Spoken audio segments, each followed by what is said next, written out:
నమస్తే, welcome to Aadya media. నేను మీ స్వర్ణ. ప్రస్తుతం మనతో పాటు ఉన్నారు సినీ క్రిటిక్ విజ్ఞాన్ గారు. హలో విజ్ఞాన్ గారు. ప్రస్తుతం ఈ లైగర్ శాపంతో పూరి జగన్నాథ్ కొట్టుమిట్టాడుతున్నారనే చెప్పొచ్చు. అక్కడ ఫిల్మ్ ఛాంబర్ దగ్గర డిస్ట్రిబ్యూటర్స్ అందరూ కలిపి ధర్నా చేస్తున్నారు, రైట్? దానికి సంబంధించి చార్మి స్పందించారు కూడా. ఫస్ట్ ఆఫ్ ఆల్ ఏం చెప్తారు ఈ ఇష్యూ కోసం? చార్మి ఏం స్పందించిందంటే, యాక్చువల్గా ఎందుకు వచ్చిన గొడవ వీళ్ళకి అని చెప్పేసి ఫిలిం ఛాంబర్కు మెయిల్ ఇచ్చింది. మేము వాళ్ళ దృష్టికి తీసుకెళ్ళామండి, మేము పట్టించుకుంటాం వీటిని అంటే. ఇప్పుడు మా వల్ల ఫిలిం ఛాంబర్కి ఏదో పరువు తక్కువ అన్నట్టు చార్మి ఫీల్ అయింది, కరెక్ట్గానే ఫీల్ అయింది. వెళ్ళి ఫస్ట్ సారీ, మా వల్లే మీకు అక్కడ కొంచెం ఇబ్బంది జరిగింది, నెక్స్ట్ వాళ్ళకి మేము సెటిల్ చేస్తామని చెప్పాము, చేస్తాము. ఇప్పుడు త్వరలోనే వీళ్ళందరికీ ఏదో ఒక న్యాయం జరిగేలా మేమైతే చర్యలు తీసుకుంటాము, మేము ఆ ప్లానింగ్లోనే ఉన్నాము అని చార్మి చెప్పింది.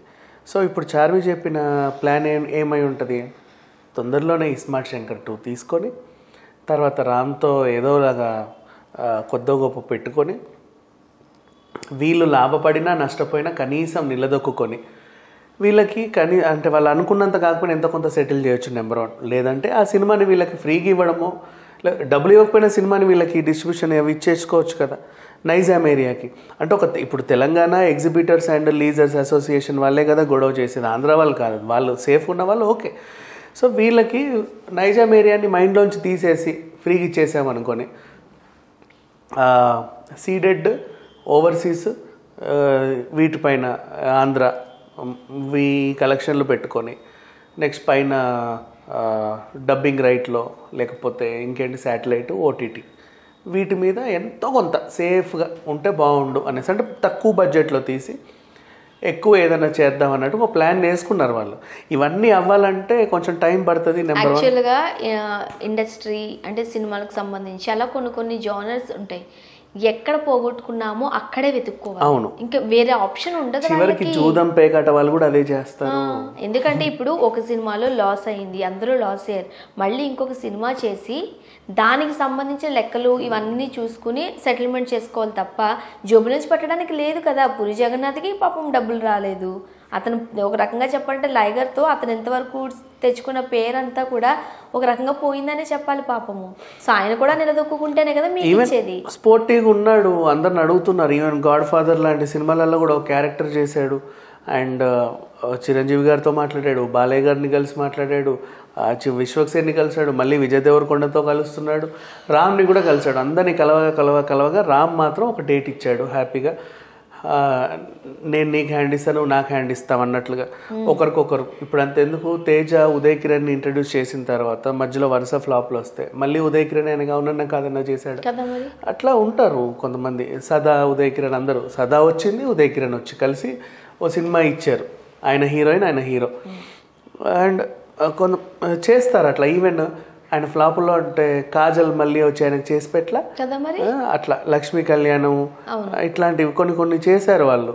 సో ఇవన్నీ కూడా మైండ్లో పెట్టుకోవాలి. ఏదైనా సరే చేస్తారు, ఎవరైనా సరే సహాయం చేస్తారు. ఇప్పుడు వీళ్ళిద్దరూ ఒక పరస్పరం ఒప్పందం పెట్టుకొని వాళ్ళు ఒక సినిమా ప్లాన్ చేసుకున్నారు. దానికి కొంచెం టైం పడుతుంది. ఆ టైం తర్వాత షూట్ కూడా అయిన తర్వాత వీళ్ళకి అప్పుడు సెటిల్ చేద్దామని చెప్పేసి వాళ్ళు ప్లాన్ వేసుకున్నారు. ఇప్పుడు అందుకని ఆమె నీట్గా మెయిల్ పంపింది. అంతకుముందు కూడా పూరి జగన్నాథ్ హామీ ఇచ్చాడు కూడా వీళ్ళకి. వీళ్ళు ఏం చేస్తున్నారంటే, ఇప్పుడు వీళ్ళు అదే ఛాంబర్కి వాళ్ళు వచ్చి, ఏమయ్యా ఇట్లా అంట కదా, సెటిల్ చేస్తారంట, మీరు వెళ్ళండి అంటే, 6 months అయిందండి, మాకు ఇంకా రూపాయి రాలేదంట. నీ మొహం వస్తుంది 6 months, ఇంకో సినిమా రావాలని టైం పట్టదా? ఆగాలి దానికోసం. ఎందుకు మరీ అంత ఇప్పుడు ఖచ్చితంగా మాట్లాడాలి అంటే పిన్ టు పిన్. మొన్న టికెట్ రేట్లు తగ్గించినప్పుడు థియేటర్లు మూసుకున్నప్పుడు ఏం చేశారు? సరే అది ఆంధ్ర, మీ తెలంగాణ కాదనుకుందాం. కరోనా టైంలో ఏం చేశారు? అది సినిమాలే లేవుగా. మరి 2 ఏళ్ళు బతకలా వీళ్ళు. హాఫ్ ఆక్యుపెన్సీ అన్నప్పుడు 50% ఆక్యుపెన్సీగా, సీటు తప్పి సీటు తప్పి సీటు, ఎంత పెద్ద సినిమా అయినా సరే. మరి అప్పుడు ఎలా బ్రతికారు? ఒక లైగర్ వల్లే వీళ్ళ జీవితం మొత్తం నాశనం అయిపోయిందా? మరీ టూ మచ్ ఇది.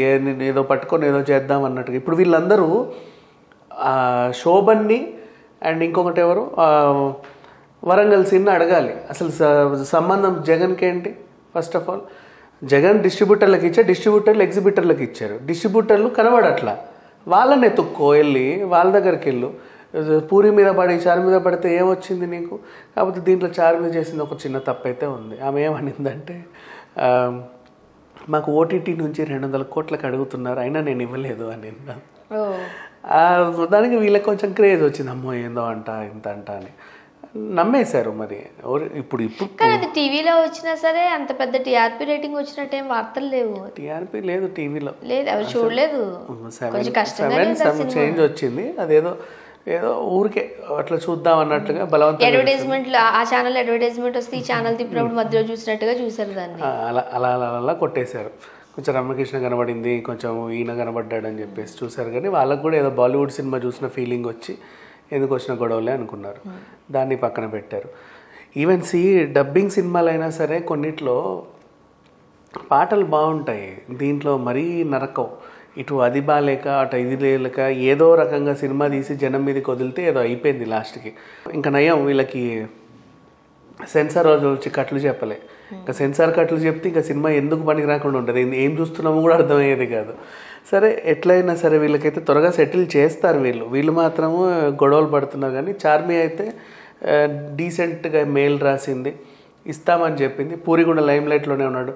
ఇప్పుడు వీళ్ళు ఎట్లా అంటే మళ్ళీ నెక్స్ట్ ఇస్మార్ట్ శంకర్ లొకేషన్లకు పోయి ఏమైనా గొడవలు చేస్తారేమో అట్లాగే ఉంది. కానీ వాళ్ళు కూడా కొంచెం ఇక్కడ దర్దాపుల్లోకి రాకుండా ఈ రామోజీ ఫిలిం సిటీలోనో ఇంకెక్కడనో షూటింగ్ చేసుకుంటే కొంచెం సేఫ్, అంటే అట్లీస్ట్ తొందరగా అయిపోతుంది సినిమా. ఇంతకుముందు అది కూడా గోవా సైడే ఎక్కువ తీశారు దాన్ని, వీళ్ళు ఎక్కువ అటువైపు ఆ బ్యాక్డ్రాప్లోనే తీస్తారు. సో ఆ జ్యోతిలక్ష్మి ఈ సినిమాలు తీసినట్టు కొంచెం దూరంగా తీసుకెళ్తే వీళ్ళు ఎంత ఇబ్బంది పెట్టినా యాక్చువల్లీ డిస్ట్రిబ్యూటర్స్ లేకపోతే ఈ సినిమా ప్రొడ్యూసర్లు వీళ్ళందరికీ ఒక రకంగా చెప్పాలి అని అంటే లాస్లో ఉన్నారు. విజయ్ దేవరకొండ కూడా కొంచెం రెమ్యునరేషన్ తీసుకోలేదు, ఏదో కొంచెం అమౌంట్ మాత్రమే తీసుకున్నాడు అని కూడా మనం వార్తల్లో చూసాం. ఆ జనగణమన కూడా ఆగిపోయింది పాపం వాళ్ళది, అది ఏంటో అన్నట్టు తయారైంది.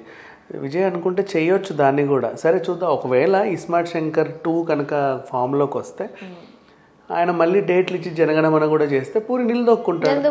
అది పాపమైంది ఎప్పటిదో 10 years సబ్జెక్ట్ అంటే అందరికీ చెప్పాడు మహేష్ బాబు. అందరు చుట్టూ తిరిగి లాస్ట్ దేవరకొండ దగ్గర ఆగింది.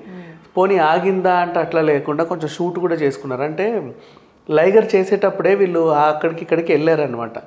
వెళ్ళినప్పుడు నేను జనగణమనలో ఒక షాట్ ఇందులో ఇట్లా అనుకున్నాను అని ఆయన అనగానే ఎలాగో ఉన్నాడు కదా అదే టీము, అది కూడా ఇచ్చి ఆ కాస్ట్యూమ్లు కూడా ఇచ్చి 2-3 రోజుల మధ్యలో అడపతడప 2 అవి కంప్లీట్ చేసుకున్నారు వీళ్ళు.